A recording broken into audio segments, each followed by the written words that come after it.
Avez-vous déjà eu l'impression que les gens vous traitent différemment à mesure que vous vieillissez? Certains amis peuvent cesser d'être là, les membres de la famille peuvent s'impatienter et même les étrangers peuvent devenir moins amicaux qu'avant. Il peut être très douloureux d'avoir l'impression que personne ne fait attention à vous. Cela est particulièrement vrai si vous êtes sûr d'être toujours utile. Et si je te disais que je pense que tu pourrais aussi en faire partie? Nous parlerons de 6 raisons pour lesquelles les gens pourraient ne pas vous aimer après vos 70 ans dans cette vidéo. Il peut être difficile de maintenir des relations étroites avec les personnes qui vous sont chères en raison de petites habitudes, comportements ou attitudes qui s'additionnent au fil du temps. La bonne nouvelle est que vous pouvez modifier ces modèles une fois que vous savez de quoi il s'agit. Grâce à cela, vos relations se développeront et vous garderez votre charme. Portez une attention particulière à chaque mot, car comprendre ces 6 points pourrait changer la façon dont les gens vous voient, vous traitent, vous aiment et vous respectent à mesure que vous vieillissez. N'essayez pas d'être quelqu'un que vous n'êtes pas. Concentrez-vous plutôt sur le fait de faire bonne impression. Si ce n'est pas déjà fait, abonnez-vous et appuyez sur la cloche avant de commencer. De cette façon, vous ne manquerez aucune vidéo. Cette vidéo est-elle quelque chose que vous aimez? Merci de laisser un commentaire si c'est le cas. Vous pouvez taper 0 dans les commentaires pour me faire savoir que vous n'aimez pas. Cela m'aidera à créer pour vous des vidéos meilleures. Nous pouvons commencer maintenant. Être trop négatif sur tout est la première. Être constamment négatif est l'un des moyens les plus rapides de décourager les gens sans le vouloir.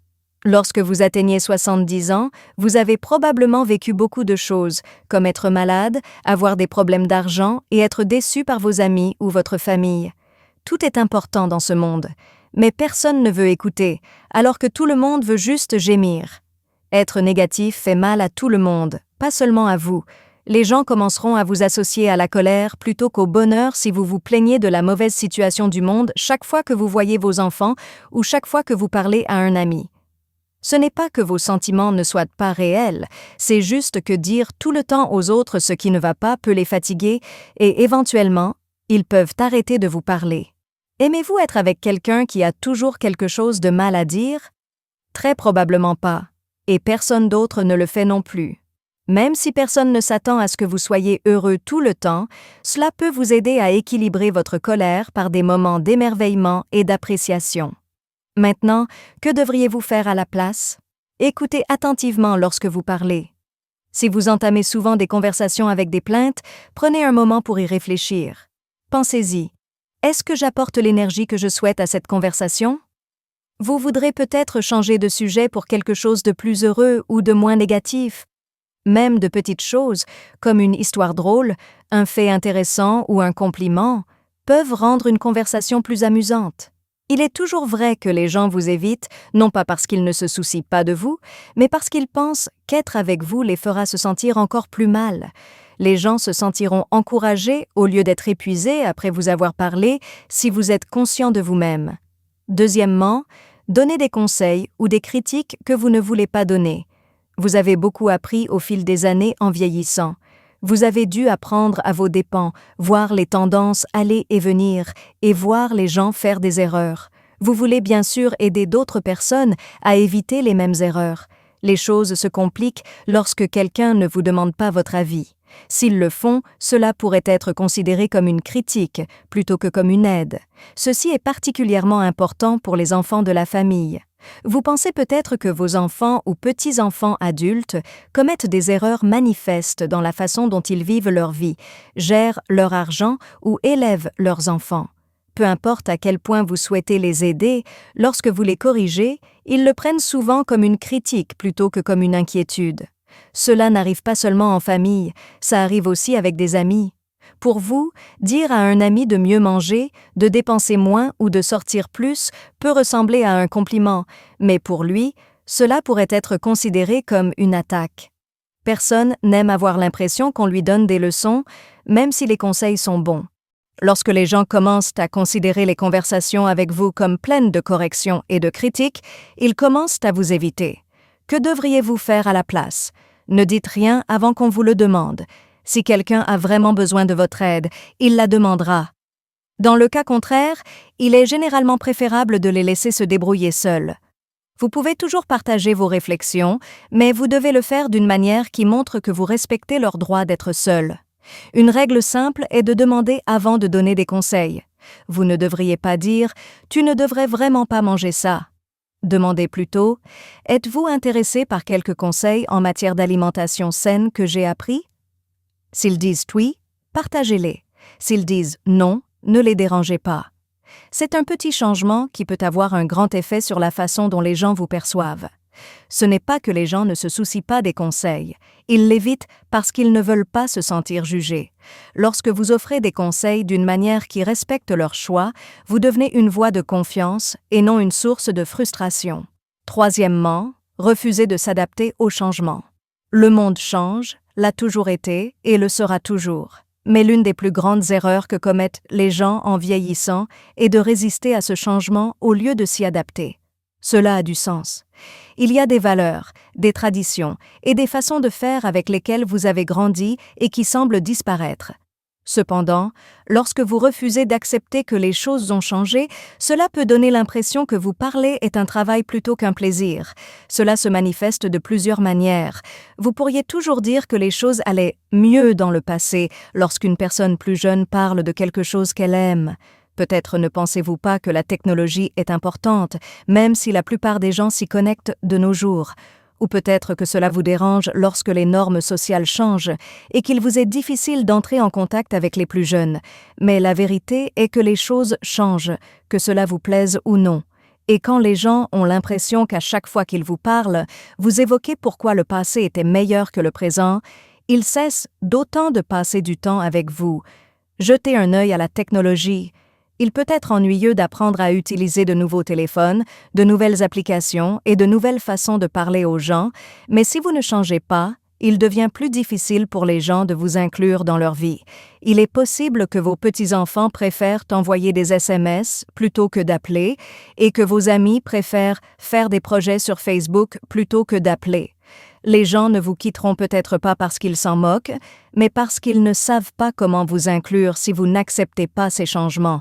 Que devriez-vous faire à la place? Gardez votre porte ouverte. Les gens aiment être entourés de personnes prêtes à écouter, à apprendre et à changer.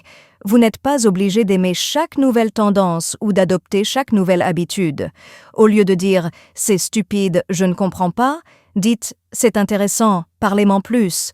En fin de compte, les gens ne s'attendent pas à ce que vous aimiez chaque changement, mais ils aiment quand vous êtes intéressé au lieu de dédaigner.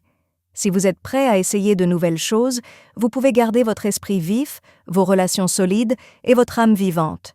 Parlons maintenant de quelque chose qui peut vraiment mettre les gens en colère, attendre trop des autres sans rien donner en retour.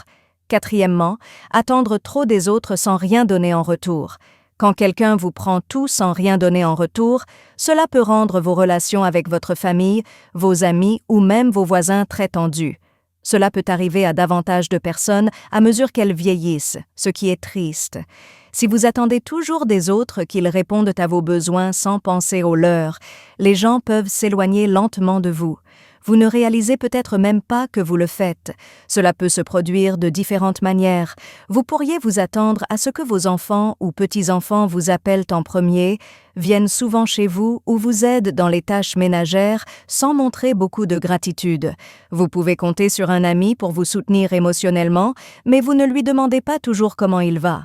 Ou peut-être pensez-vous que parce que c'est ce que fait la famille, les plus jeunes membres de la famille devraient tout abandonner pour vous aider.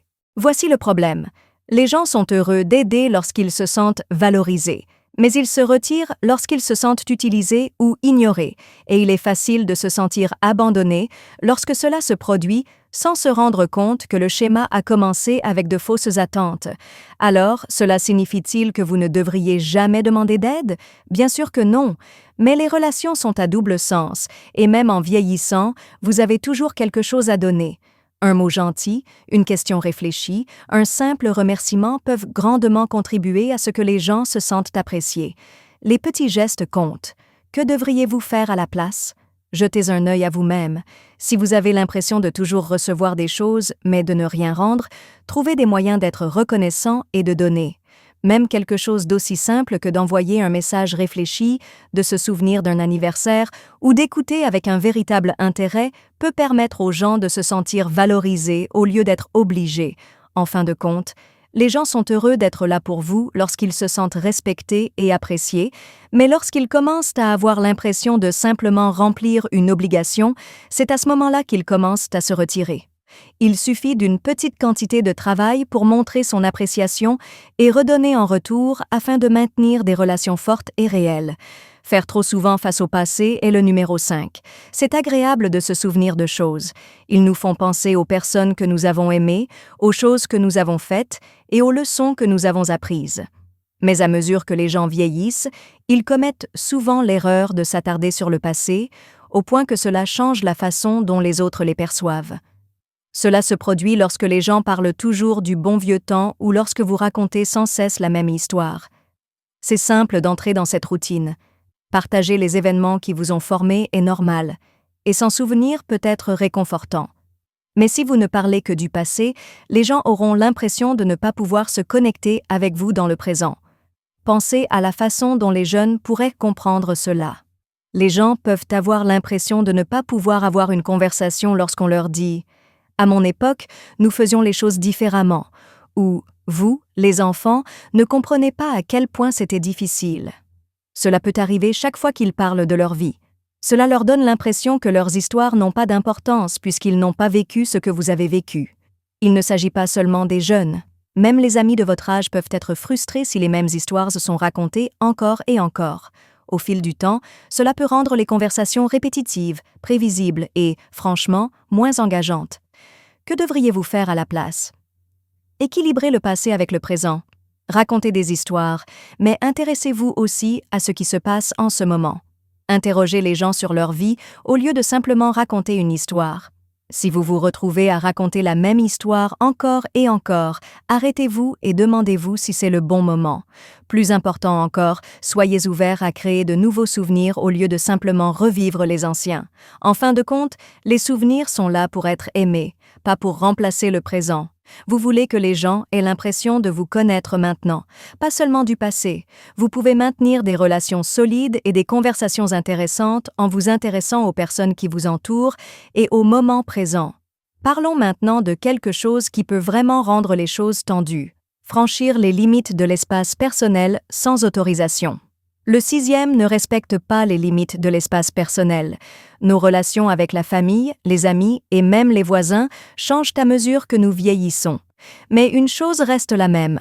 Chacun, quel que soit son âge, doit voir son espace et ses limites respectées. Malheureusement, l'une des pires choses que font les personnes âgées est de penser que leur présence, leurs opinions ou leurs besoins devraient toujours passer en premier simplement parce qu'elles sont plus âgées. Cela peut se manifester de plusieurs manières. Peut-être pensez-vous que lorsque vous appelez votre famille, elle devrait répondre immédiatement et si elle ne le fait pas, vous avez l'impression de ne pas être entendu. Vous pourriez vous présenter chez quelqu'un sans lui dire et supposer qu'il sera heureux de vous voir, mais il pourrait être occupé.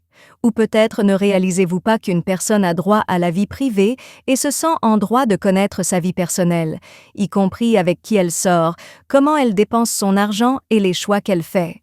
Certaines personnes gardent leur distance lorsqu'elles ont l'impression que leurs limites sont dépassées, même si elles ne le disent pas à voix haute. Ils pourraient vous appeler moins, vous inviter moins souvent ou parler moins de leur vie. Si vous ne remarquez pas cette tendance, il est facile de penser qu'ils vous négligent alors qu'ils essaient simplement de garder leur espace. Les limites émotionnelles sont une autre façon dont cela peut se produire. Si vous exprimez constamment votre colère, votre tristesse ou votre solitude à la même personne sans penser à ce qu'elle ressent, elle pourrait cesser de vouloir vous parler. Tout le monde traverse des moments difficiles. C'est bien de montrer ce que vous ressentez, mais c'est aussi bien de laisser les autres ressentir la même chose. Que devriez-vous faire à la place? Faites attention. Si quelqu'un ne veut pas parler, vérifiez si vous lui laissez suffisamment d'espace. Si vous essayez toujours d'attirer l'attention de quelqu'un, demandez-vous si vous respectez son temps et ses tâches.